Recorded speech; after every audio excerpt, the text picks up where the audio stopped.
Ito ang huling hotel na aming tinuluyan during palarong pambansa dito sa Agusan del Sur. Ka-open lang niya last May 20, 2026.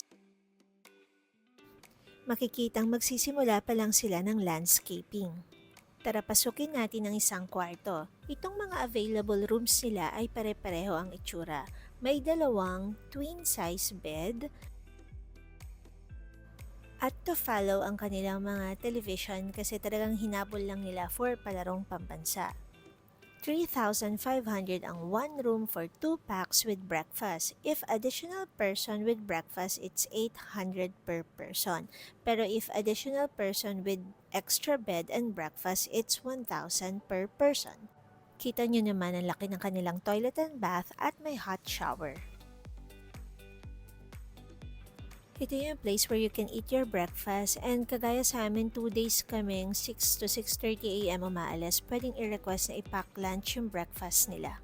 Meron silang restaurant but we didn't try it and pwede kang mag-order dyan ng for lunch and dinner din ninyo. This hotel is just beside Agusan Valley Convention Center at Safrajem Sea Village, I hope I pronounce it correctly, San Isidro, San Francisco, Agusan del Sur. Sa rotonda ng San Francisco, sa McDonald's kayo papasok. And diretso lang, tas pag nakita nyo tong RCBI Hotel, yung kanto after nyan, yun na ang papasok sa ABCC Hotel. May makikita kayong ganyan, ipapasok.